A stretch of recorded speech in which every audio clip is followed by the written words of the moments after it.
जिंदा सा बाबा की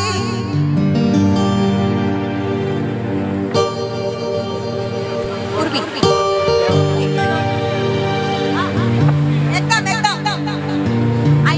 जिस गाने से, वैसे तो हर गाने आप लोगों ने सुपर डुपर हिट बनाया इंदु सोनाली के, एक गाना यहाँ आज भोजपुर है सर, दिल खोलकर सच्ची बातें करूंगी मैं, हमेशा मैं सच्ची बोलती हूँ, बहुतों के दिलों में मैं खटकती हूँ सर, पता है क्यों? पूछिए क्यों?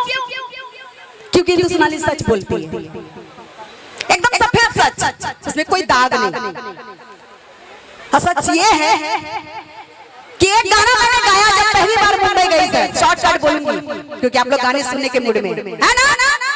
हाँ, तो मैंने गाया लहरिया लूटा है राजा, है ना? और ये गाना मैंने टी सीरीज में गाया था एल्बम के माध्यम से, जब कैसेट का जमाना था, सीडी का जमाना था। उसके बाद उस गाने को आगे नहीं बढ़ने दिया, वरना एल्बम से ही आप सभी मुझे तब का जान जाते बाय फेस इंदु सोनाली ये है।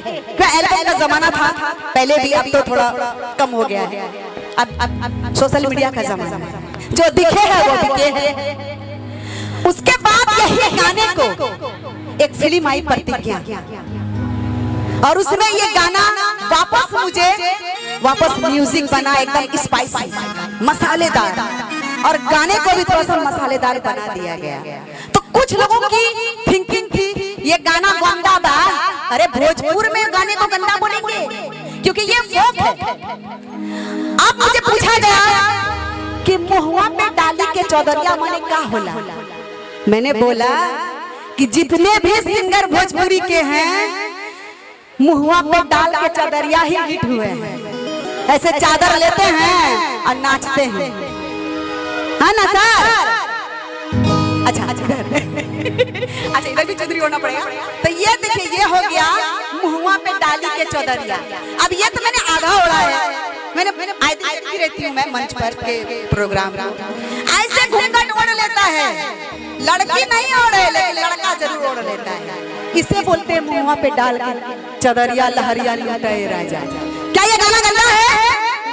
नहीं ना?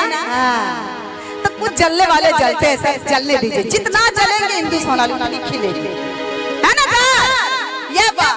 तो आइए वही गीत प्रतिज्ञा, और जो गाने को आप लोगों ने आज तक कोई भी ऐसा ओकेजन नहीं है, शादी ब्याह का माहौल ना हो जाए गाना ना बजता, है ना सर? बोलिए ना हाँ सर। हाँ माताएं पहले जरा एक बार हाँ बोल दीजिए, रवा सब बोलिए। चाची आशीर्वाद देती दोनों हाथ उठा के, ये बात। अब तो इंदु सोनाली कहाँ से कहाँ और जाएगी। चाची आशीर्वाद देने का है ना वाला जाएगी, लजाएगी ना, खूब भर भर के आशीर्वाद देवे के बाद कहे कि इंदु सोनाली के बढ़न के आशीर्वाद बहुत मिलन बा। चमचई ना कले बानी, सिंगिंग कले बानी, रवा सब के आशीर्वाद पाले बानी, ताहे सुनल जा।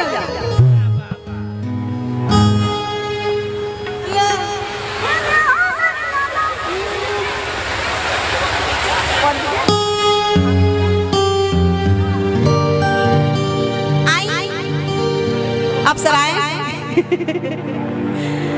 मैं चाहूंगी सभी जितनी भी हमारी हीरोइनें आई हैं, मैं तो डांसर नहीं बोलूंगी, ये सब हीरोइन।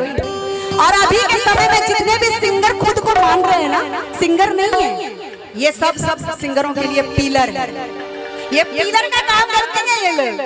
हाँ जी, तो आइए, फिल्म का नाम प्रतिज्ञा, रेडी?